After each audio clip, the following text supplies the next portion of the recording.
Assalamualaikum. Welcome to our AI project presentation. Today we have made a floor plan generator in which we seamlessly generate floor plans for users according to their input and according to their style. Today we have Zuha, Aqib,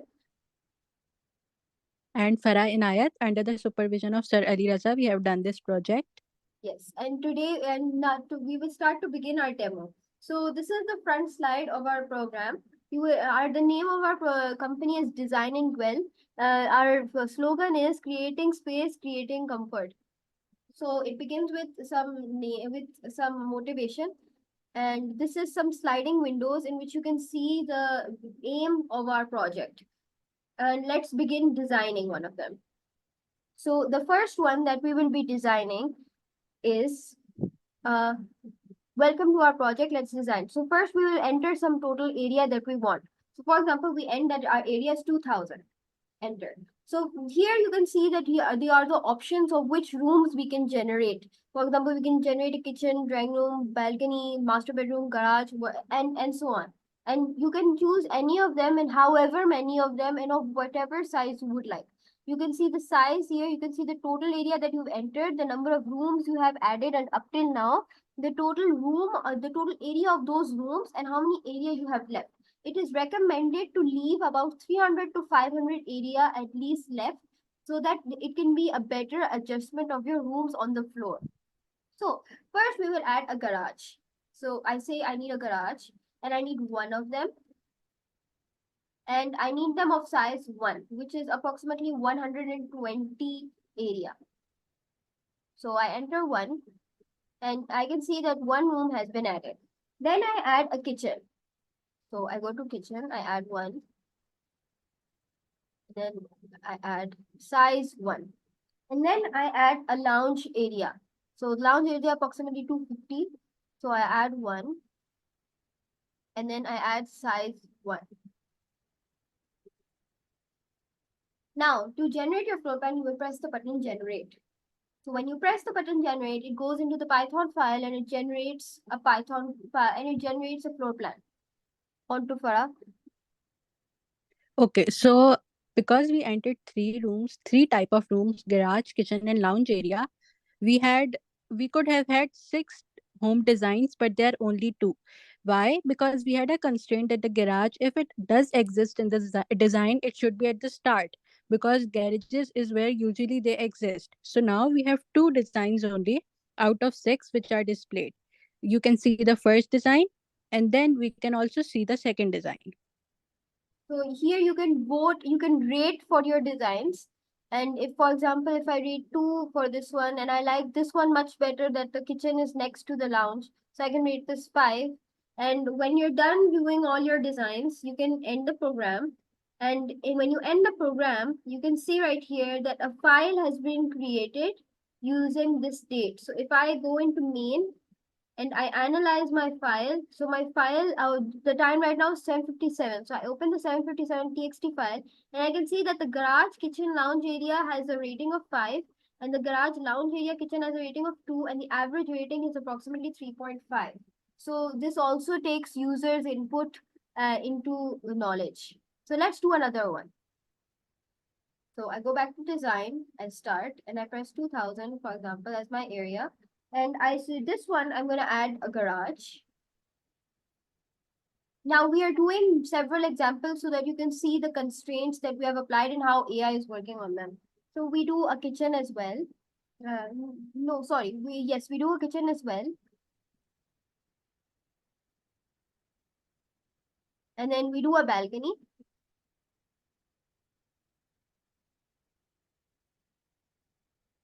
And finally, we do lounge.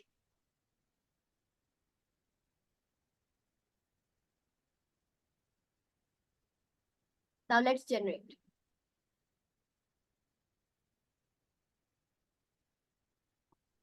On to Farah. Okay, so now it displays that the constraints have been violated. Our another constraint was if in a design a garage and a balcony both exist, it won't display the design, because we considered that if a garage exists, a balcony cannot, because garages are usually in the ground floor and balconies usually are not on the ground floor. So if a garage does exist, a balcony cannot, and if a balcony does, the garage cannot exist. Let's move on to another design.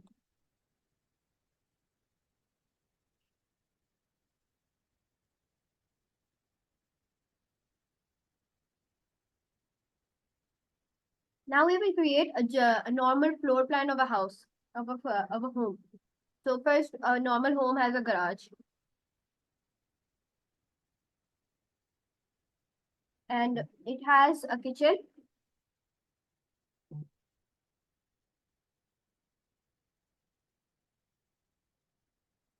It has a master bedroom,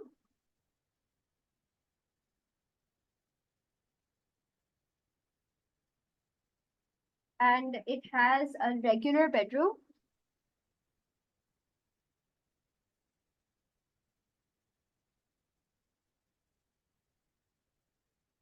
and it has a lounge.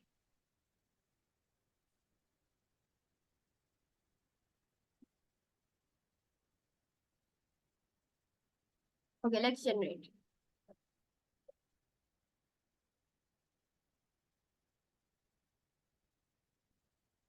Okay, so we entered five rooms. Because 5 factorial is 120, we could not have 120 designs because of our constraints. Here now we have 12 designs possible. We also have other constraints that the master bedroom cannot exist beside a kitchen, like kitchen and master bedroom cannot be adjacent. So it has followed that constraints, and we have displayed 12 designs here, and we can move to the next, and we can rate all these 12 designs and store their ratings and their average. So we can move on to the next designs.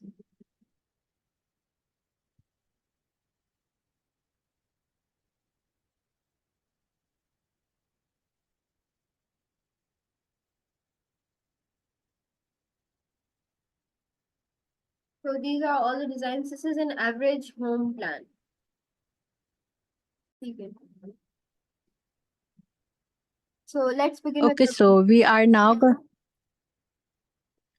so we are going to begin with our presentation. We were a group of two members, me and Zoha. We worked under Sir Ali Raza. This is the table of contents of what we have added in our presentation. Moving on, we will of course share what we have done. First is problem statement, which was actually designing interior spaces in such a manner that it is friendly, and it is done using AI so that we can consider the user's preferences, how he wants to personalize his home design. So we collected users data of, like, he will come and enter the total area for his house, and he has a number of rooms to choose from. These rooms are master bedroom with bathroom, lounge area, kitchen, study, bathroom, guest room with bathroom, regular bedroom with and without bathroom, drawing room, balcony, and a garage.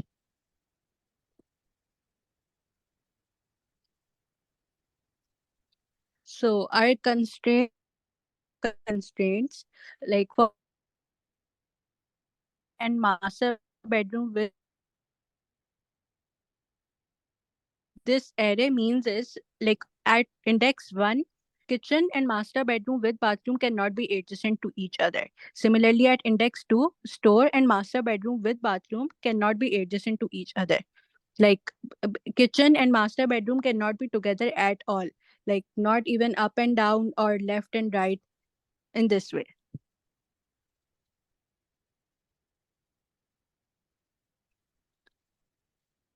We have some more constraints, and these are that, again, as we explained in our demo, a garage and a balcony both cannot exist in the same house design, as a garage can only exist on the ground floor, while the balcony cannot exist on the ground floor. It exists only on the first floor and the floors above it. There can only be one garage and one balcony, and of course, if they do exist, they cannot exist at the center of the house. They are only there at the sides. Okay, so our first function, it is a class tree node. What it actually does is creates a node in a tree structure. The second function is add room to tree. It actually, what it does is add nodes to the tree. It takes a node, it takes a root node and the name of the new room, and then it creates a new tree node and attaches it to the tree. The third function that we have used is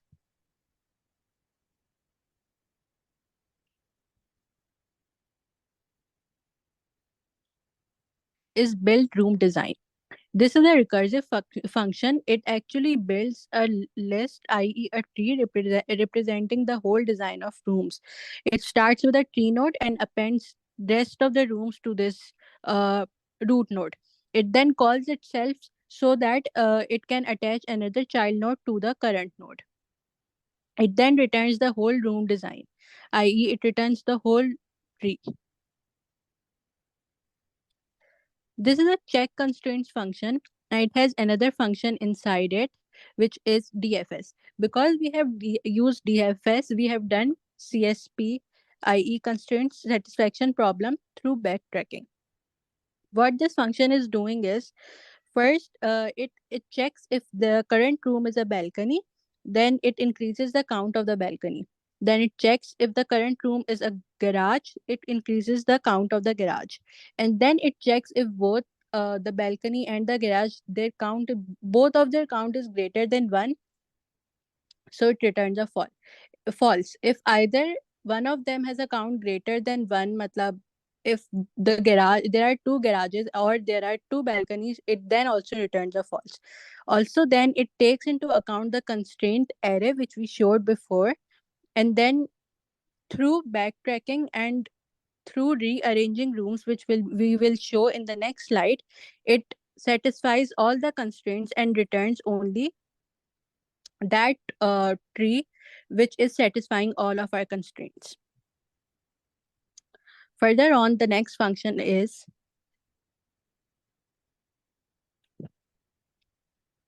the next function. The first function is actually permutations. What it actually means is, if suppose I have entered 5 rooms, so what it does it rearranges all the rooms in a manner so that it gives me all the permutations, i.e., all. So if I have entered 5 rooms, it is gonna give me a list which contains 120 trees. The next function rearranges room. It actually calls the previous function of checking constraints and returns only those trees, i.e., which are actually satisfying our constraints.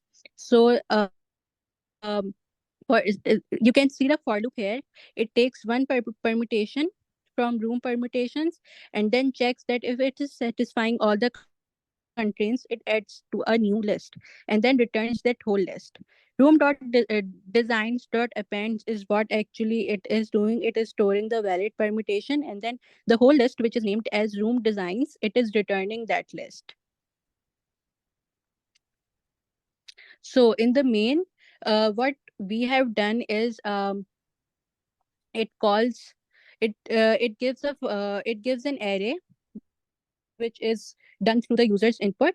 It gives that array, and then it calls the rearranging function, which the rearranging function in short calls the DFS, the constraint checking, and the tree ones and all. And then the main is actually returning that function, the room design function, to the Java code. Zoha is gonna continue from here, and she's gonna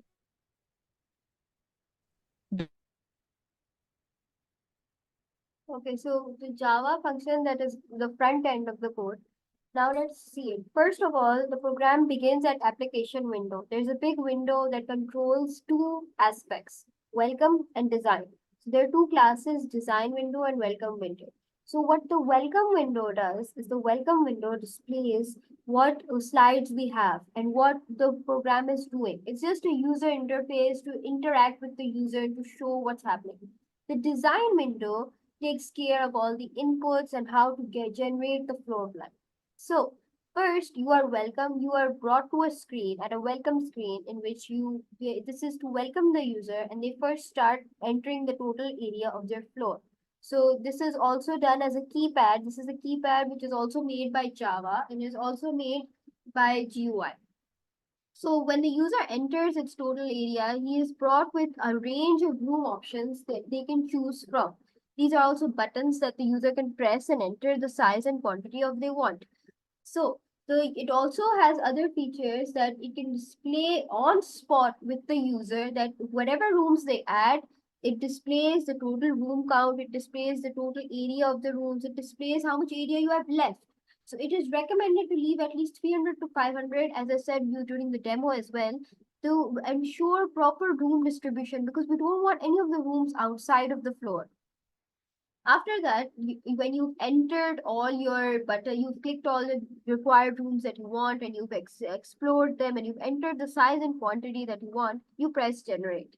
So when you press generate, that's when Jython comes into action. Jython is a converter that connects Java and Python code together. So first, you can see as this code that a try-catch block is used, and we call the Python interpreter. We import the Python class that we want, and we pass the rooms that the user has given us into its input, and the Python function returns a floor plan to us. And that floor plan is then converted. So what the Python function has returned is a Python object. So we have to convert this Python into a object into a Java object. And we have like multiple floor plans. So first we have to decode each of the floor plans and convert them into a string object, a string double array. So when that string double array is converted, we pass this to a class called floor plan displayer. Now, what does floor plan displayer do? Floor plan displayer breaks down each of these floor plans. Meaning, if the Python code gave me 100 floor plan displayer will break down each of them into single floor plans and pass them to floor plan window. Floor plan window will take we will create objects of floor plan window, and we will give the floor plan window one floor plan, and it will convert it into a displayable block, and that floor plan window will display each window. So for this, what does floor plan window do? Floor plan window takes the total area of your floor, and it takes the total area height and width of your screen, of your laptop screen, and it maps it onto it by calculating a scale. That scale is also multiplied with your room width and room length, so that your rooms can be displayed accurately on your screen depending on your total area. And then after that, how does it allocate each room to your floor? It allocates it by creating a Boolean coordinate double array, which when a room is placed on it, it makes it all false. How a room is fitted on, there's a Boolean 2D array. It first checks the closest available space to fit on the room, and when that room is allocated, that space is declared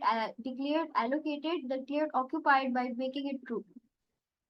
After that, we then, if for example, one of the rooms or most of the rooms cannot be allocated, then we will resize the entire floor and reallocate all the rooms until unless all the rooms fit properly on the screen. Then after that, when all of them are allocated, it is just displayed normally. And there are 24 plans generated, but users can come and also rate them to help improve the AI. This is just one of them, a basic one. This is also another one. This is also another one. These are same rooms, they're same area, same everything, just different shapes. And after that, when the program ends, all of its ratings that the user has rated for each specific floor plan, it is stored in a txt file, and its average rating is also calculated. So thank you for watching, and I hope you enjoyed our presentation and our project. Allah Hafiz.